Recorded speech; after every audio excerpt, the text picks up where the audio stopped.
So we'll call the ZBA meeting to order. All rise for the Pledge of Allegiance. I pledge allegiance to the flag of the United States of America and to the republic for which it stands, one nation, under God, indivisible, with liberty and justice for all. Roll call. Yeah, Sheehan Stahl is not here. Buckley, Here. Warner, Here. Tyson, not here. Hunter, here. Okay. Approval of minutes from the October 2nd meeting. Anybody got any question, comments? Like the motion to approve the minutes for the last meeting. Support.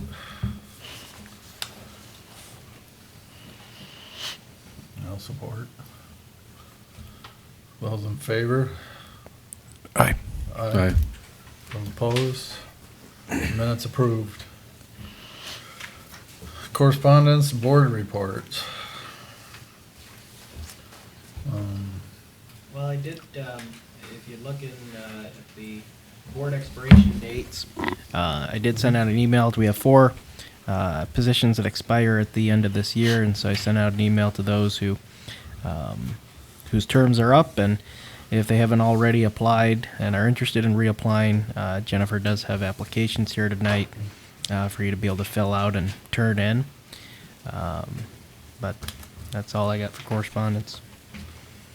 Okay.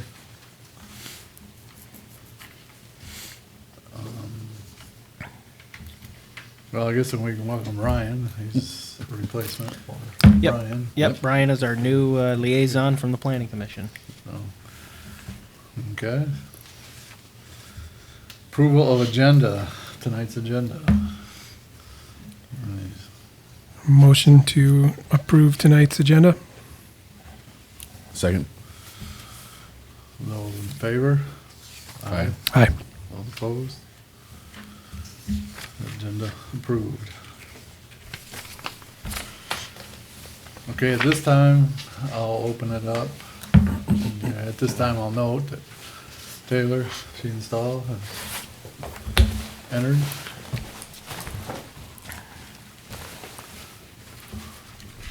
Present. Okay. Okay, at this time, I'll open up the public comment, any item not on the agenda. At this point, if anybody cares to speak, step up to the podium, state your name and address. Greg Lambert, 1019 South University, Mount Pleasant.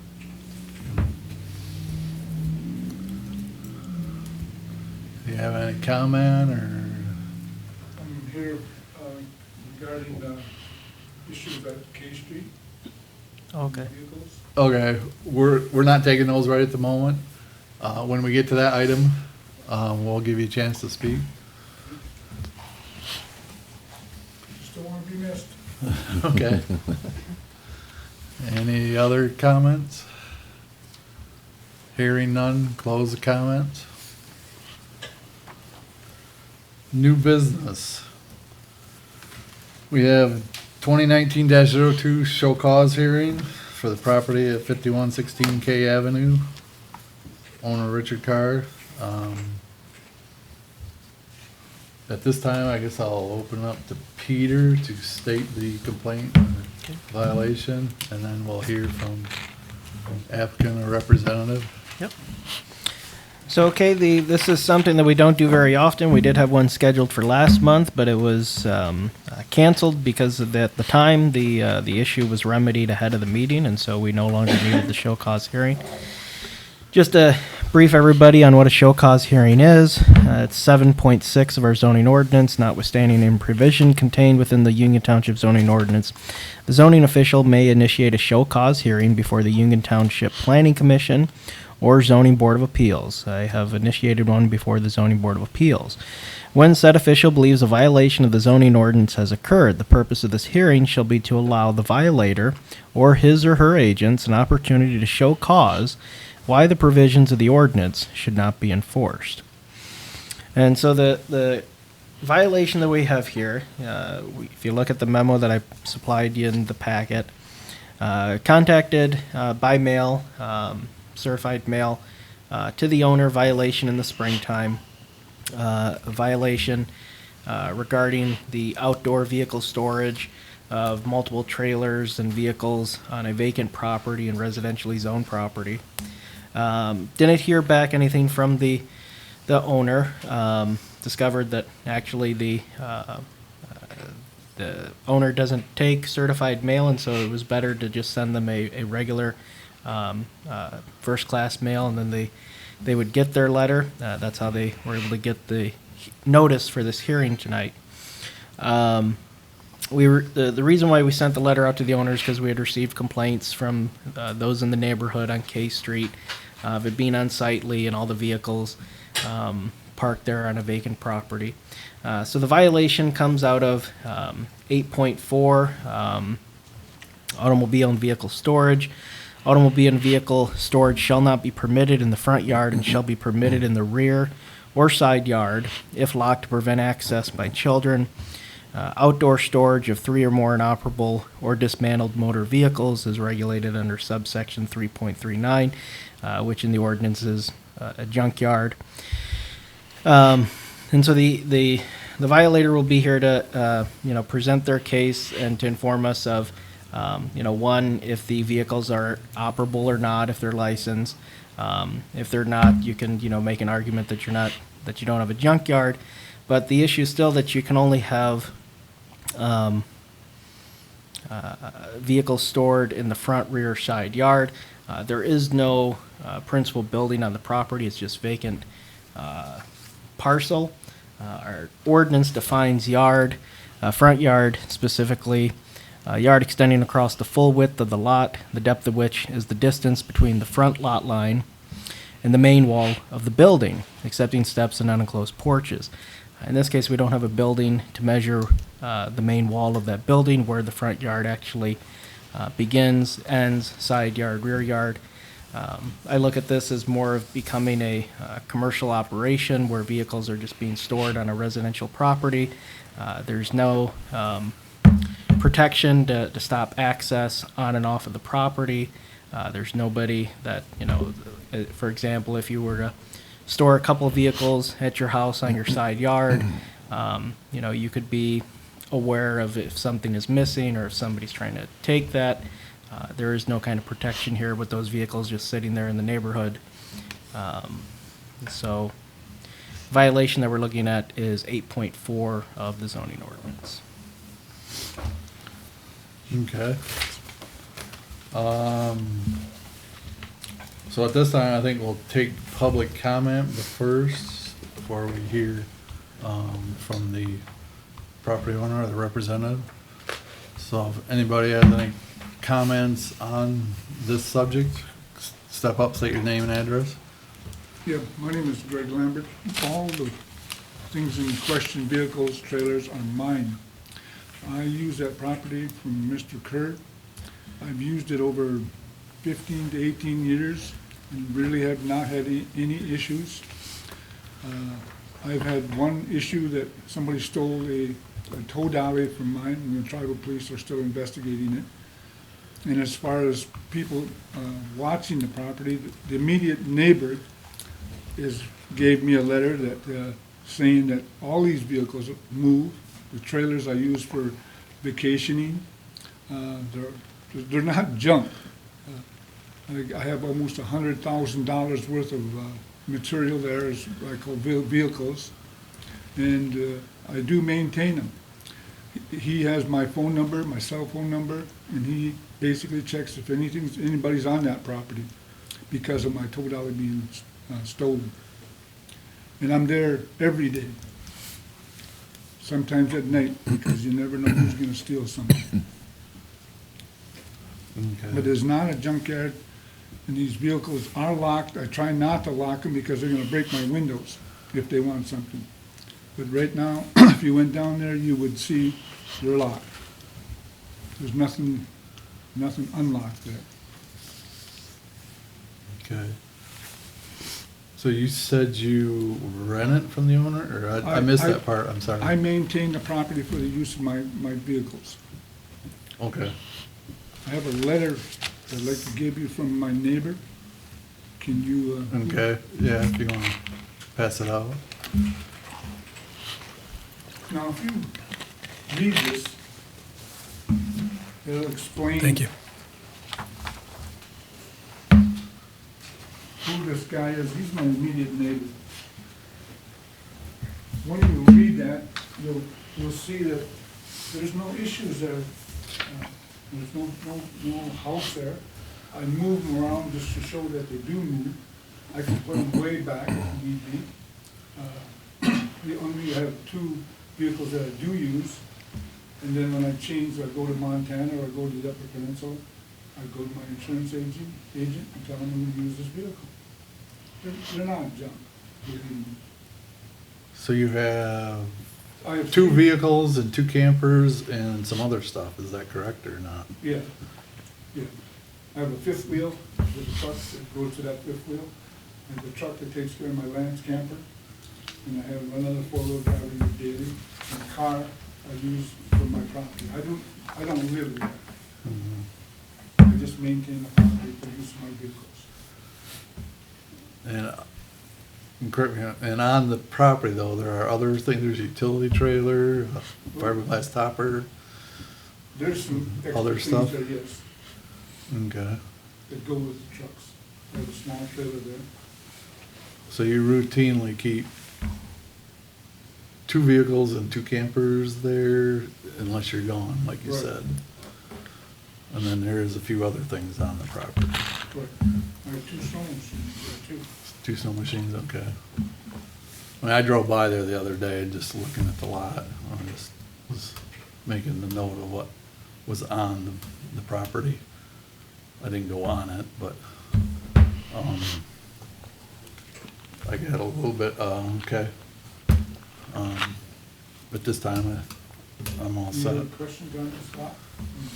They're not junk, and I do lock them now because of the question that arises here. Good. Not at this time, I guess. If we have one, we'll ask you if we can. Okay. Thank you.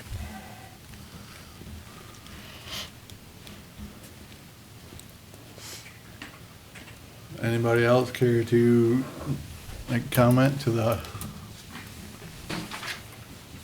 I have photographs of the lot, just in case some of you didn't get a chance to go by. can you state your name and address, sir? I'm Richard Kerr. Okay. I live at, my primary residence is 1019 South University Avenue. I do live in Florida. The 18th, I'll be leaving for Florida to my vacation home there. I won't return until after April. Peter didn't tell you that I never got a first letter from you people, or from Peter.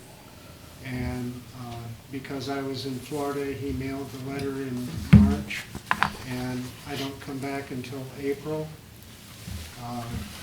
I have some health issues, and my cardiologist is in Florida. I have an appointment in January to go through the cardiologist, and during the summer, when I'm back here, I go to the Clare VA for health issues.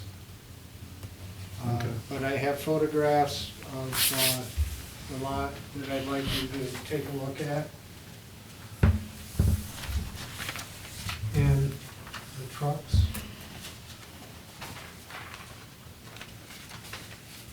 And as Greg said, they're not junk, but I don't know what's transpired when I'm not there.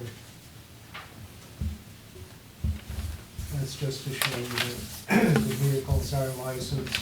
All the vehicles are licensed, they all work, they all are used for different vacation type things. It's not a commercial enterprise. Greg works at the Soaring Eagle as a maintenance person there with the hotel, and has done, I believe, for the last 25 years.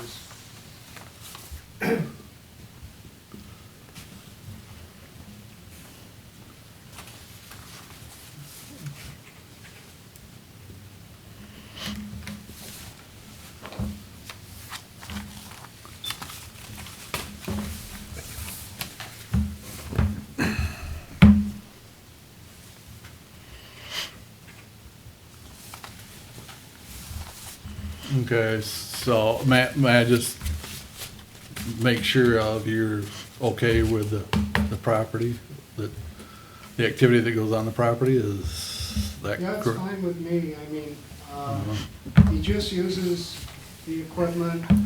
He hauled a bunch of rocks for me down to Florida for a dry well that I have down there and for a driveway approach. Because they don't have any rocks in Florida. They got coral and pavers, but rocks was a better idea, I thought. Yeah, okay. And I also would like to state that I own a couple houses in Florida, and one of them is my vacation home. And I had a violation on one of the properties, and it was a deck, and it was not according to whatever they wanted in Orange County. And they put a stake in the front yard, and they put a notice on it, and I called the people up, and they told me what it was all about. And so then I flew down to Florida at the time and made the corrections, and there wasn't any problem. So I don't really see,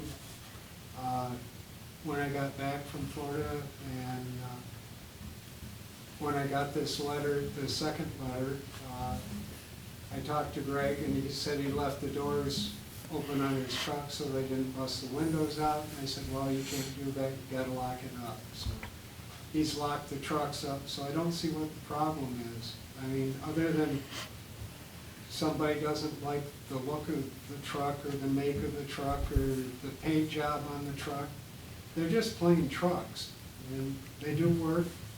And from the photographs, you can see they're not junk. And I don't see what the problem is, really. Okay. Okay, at this time, I'll defer to the board.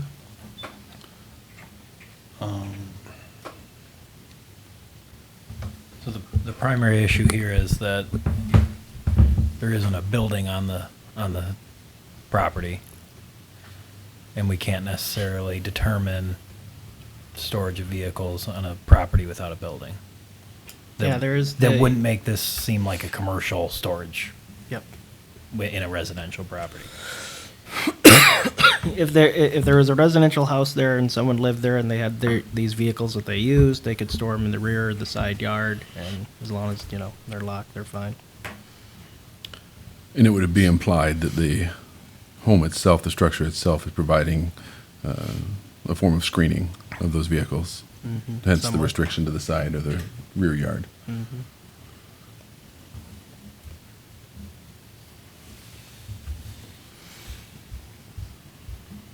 Can I make a comment? Sure.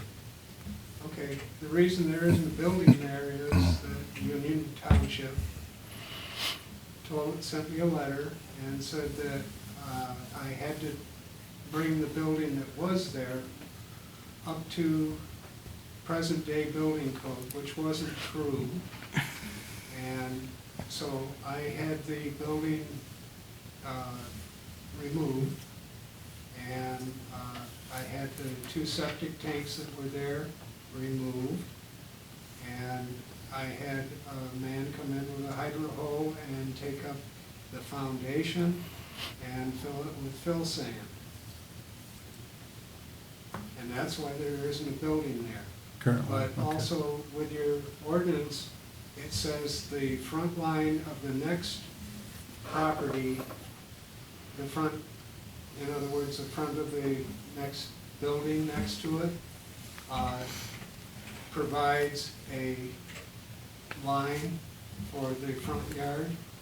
So everything is behind the front yard line. And there is a building next door, right next door, and it provides screening on one side. So I don't see what the problem is. Okay, thank you.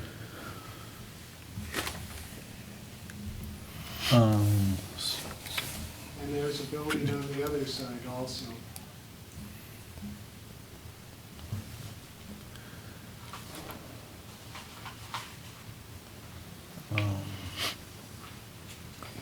So I don't know if that applies. I mean, there's no building on the parcel, so there's no, the front yard is basically the entire lot. Yeah. Is that true, or is that how the interpretation? Well, our ordinance, it states 3.78 yard, a required open space unoccupied and unobstructed by any structure or portion thereof from the ground upward, provided, however, that fences and walls may be permitted in any yard subject to height limitations as indicated herein.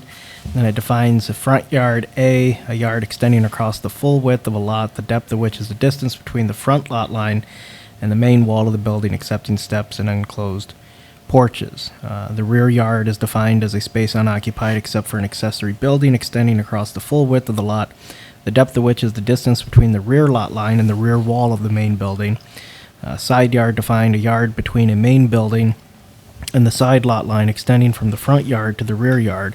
The width of the required side yard shall be measured from the nearest point of the side lot line toward the nearest part of the main building. So in a sense, none of those really apply, because without a structure, you can't have a side, front, back. Could I show you one more picture? Yeah, if you've got it, and then the board needs to deliberate. There's a building, and we can move it to the front if that's what you want. The utility shed and stuff referring to.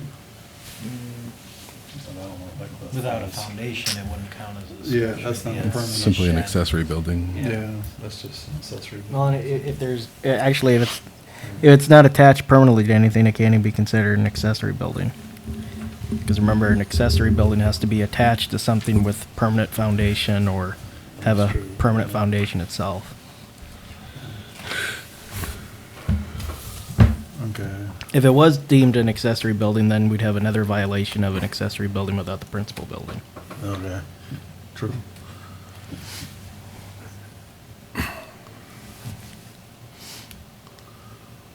All right, so we're basically looking at an entire front yard. No vehicle can be stored in the front yard, whether it's operable or inoperable, is that what it states? Shall not be permitted in the front yard. Well, I think the reference to the three or more inoperable or dismantled motor vehicles is regardless of location, is the way I would read the ordinance. Yeah, but these are operable, he said they're operable. Right, but But- my point being is that three vehicles, I wouldn't read it as shall not be permitted in the front yard and shall be permitted in the rear side yard if locked. And I wouldn't read these as that last sentence is only addressing inoperable vehicles. Right. So it's still the intent of the first sentence is to restrict view of operable or inoperable vehicles in the front yard. Yeah. Or exposure to the street is the intent, as I would take it. So since the front yard is the entire lot in this case, Not according to your ordinance. Can the applicant please cite the section of the ordinance that states that? Do you have an ordinance covering We have the latest vacant land? We have our latest ordinance, the 1991 version that was adopted in Best 1991. Legal description I could find was in your 1981 zoning book. And it said that a front line, if it was a vacant lot, that the front line was an adjacent building, the front corner of that building determined the front lot line. And that's in your zoning ordinance book from 1980. If I could make a point of order, we are now in the deliberation stage for the board. yeah. we're not, the purpose of the deliberation stage is not to engage in a back and forth between the audience and the board itself.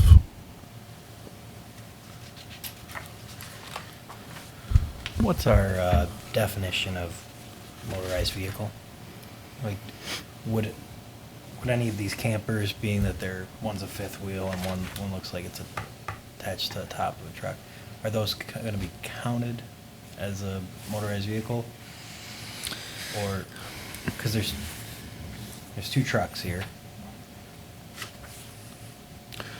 I believe we're And then even more restrictive on the storage of On trailers. others, yeah. Utility or recreational trailers are more restrictive. Yeah, our ordinance does define section 3.9 automobile or vehicle storage, and it states any storage or parking of inoperable or unlicensed vehicles, boats, trailer, motorhomes, or motorcycles in excess of 90 days and not incidental to a public garage. So automobile vehicle would include vehicles, boats, trailer, motorhome, motorcycles. And then does the unlicensed factor apply to these or not? Is it unlicensed or otherwise? Or, because if both these are plated and registered.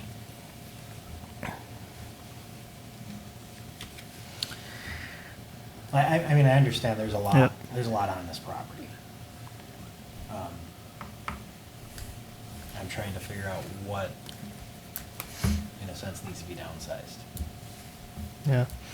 3.9 states any storage or parking of inoperable or unlicensed vehicles, and then it goes on to say boats, trailer, motorhomes, or motorcycles in excess of 90 days and not incidental to a public garage. 8.4, automobile and vehicle storage shall not be permitted in the front yard and shall be permitted in the rear or side yard if locked to prevent access by children. On 8.4, it doesn't really specify if it's inoperable or not. It just talks about in the second sentence, outdoor storage of 3 or more inoperable or dismantled motor vehicles regulated under subsection 3.39, which is the junkyard. And so we do allow, if someone has, as long as they have less than 3, if they have 2 inoperable vehicles that they're working on, they're allowed to have that as long as it's either they're working on it in their garage, so it's unseen, or you can work on it on the side yard, the rear yard. You just can't have them left in the front yard.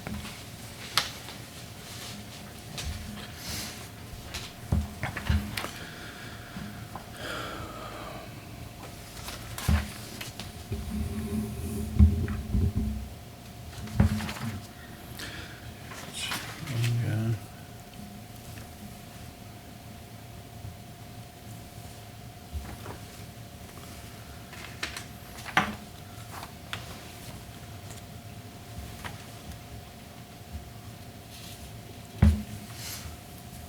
So your hands are tied. Yeah, I mean, I found a definition, I guess it is on, well, what section?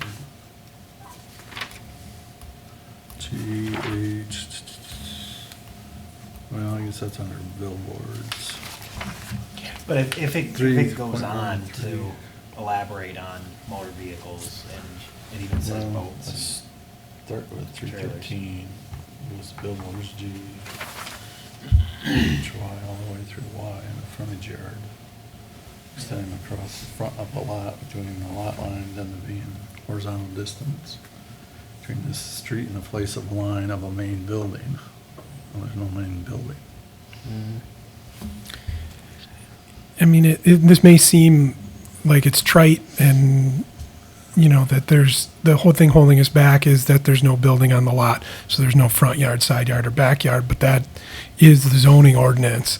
And within those guidelines, I believe that we have to enforce this as a violation.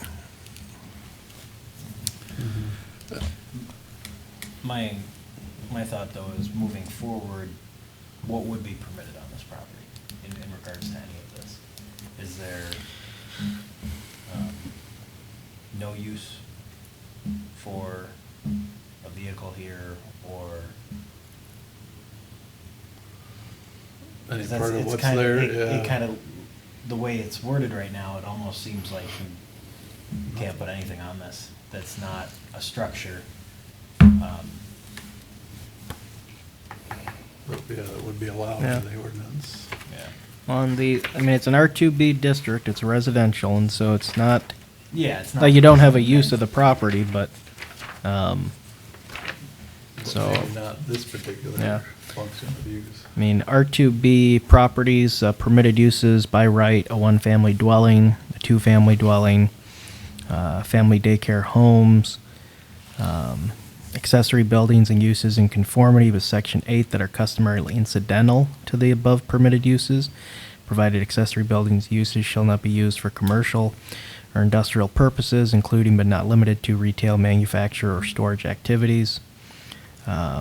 Special uses include country clubs, golf courses, group daycare homes, planned unit developments, rooming dwelling, 1 or 2 unit, and public and institutional uses.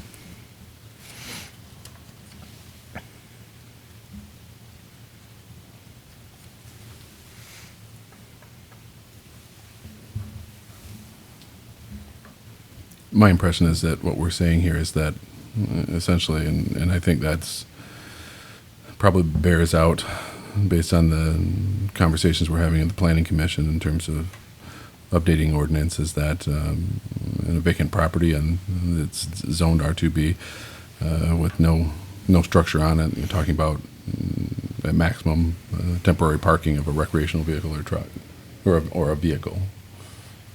Is that would that be your take, Peter?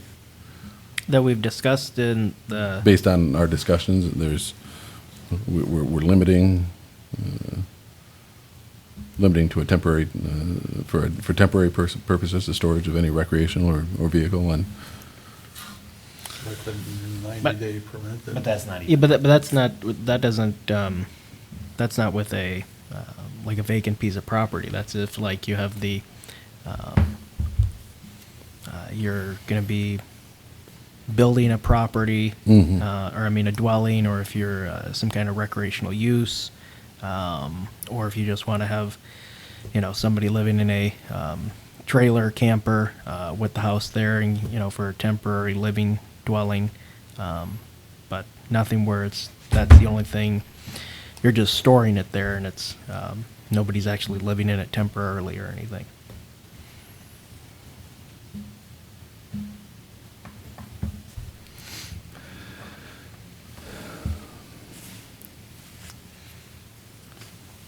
So it's based on this situation, it's with no front yard, the entire lot is a front yard. It's not allowed any storage of any type of camper, truck, or even other pieces. No. Is that in order to meet the ordinance, follow the ordinance, I should say. Well, I would agree that the ordinance is relatively silent on a vacant lot, but clearly the intent of this ordinance is to shield and obstruct view of, additional vehicles or recreational vehicles, that sort of thing in a residential area. And as Which such, generally would be the principal residence or a structure on the property. right.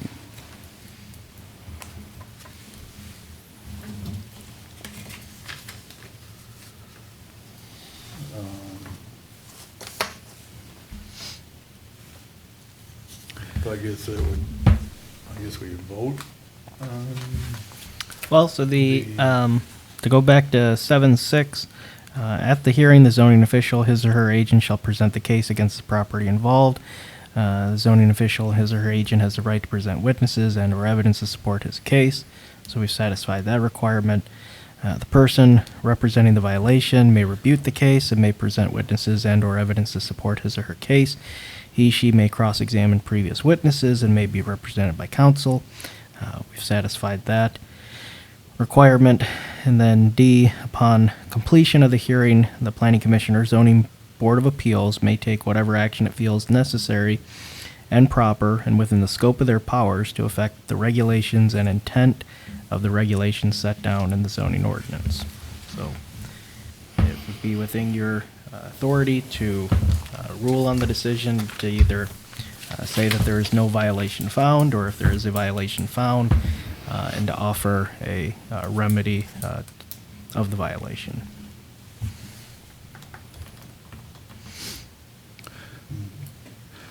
Well, I guess from my standpoint, I'm admittedly new to this board. I've spent considerable time on the planning commission, but my understanding of the show cause hearing is we're supposed to hear cause as to why we should essentially ignore the current standards set forth in the ordinance. I haven't heard an actual justification or cause for why it shouldn't be ignored. We have a complaint on the table about the appearance, whether they're operable or inoperable. So I suppose, from my standpoint, I would recommend enforcement of the ordinance. I'd support that. Okay, any other comments?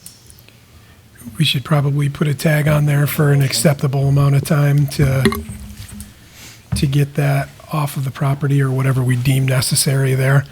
Yeah, I could kind of offer, yeah. the Like 90 solution. days or I, something. I think 90 days would be a good window.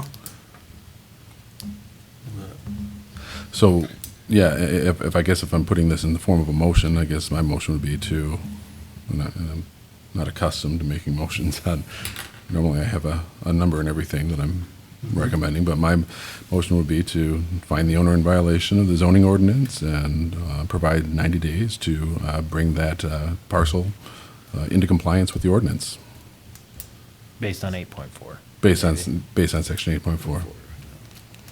And you And continue to I'd support second that, that, too? support that. Okay. Any other comments?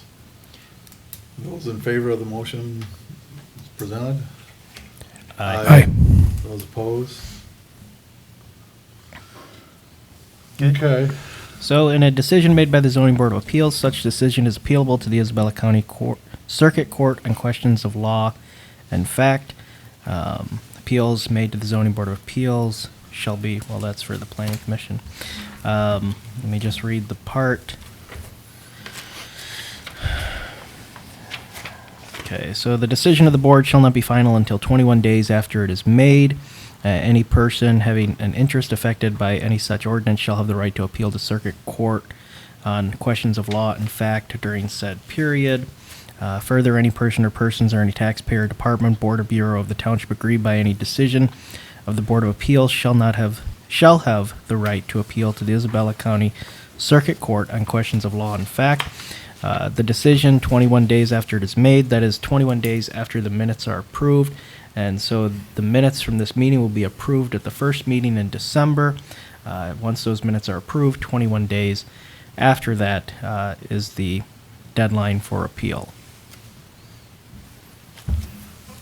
So should it be stated that following the deadline of appeal, 90 I days? think that's, That would be within the 90 days. yeah. Yeah, I mean, the decision's not final until after the appeal period, but if it's not appealed, this is the decision. Okay, If it is appealed, then we have a stay of proceedings, so. okay.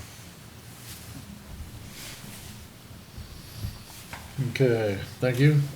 Moving on, item B, a ZBA report to the planning commission.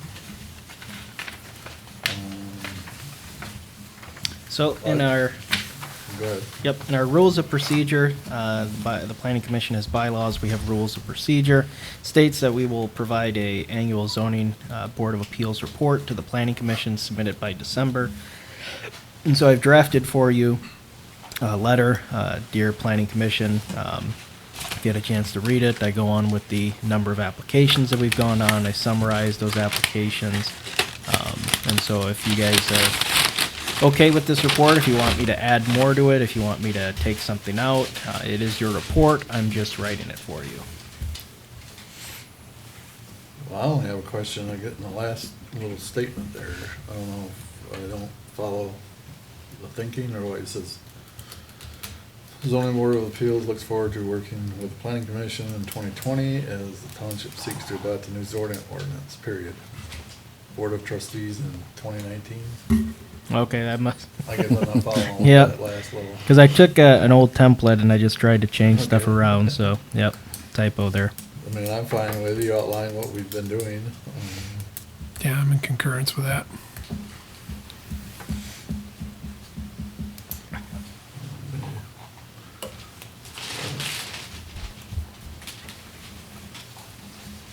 So, yeah, I think.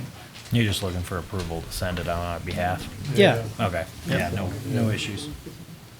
Yep, and it's not a formal, Yeah, it's just, it's something that'll go in the board's packet, but they're not gonna, take it out and read it and, in front of the public and actually act any, so. FYI. It's more of a correspondence to the, Yeah. to the planning commission, so.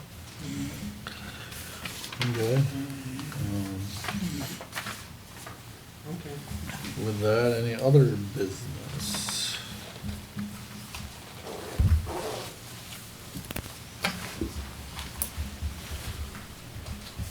Hearing none. Move on to extended public comment. Anybody has comment, please step forward, state your name and address on any item. Hearing none, close public comment. Final board comment. Any comments? Hearing none, adjourn, 7:42.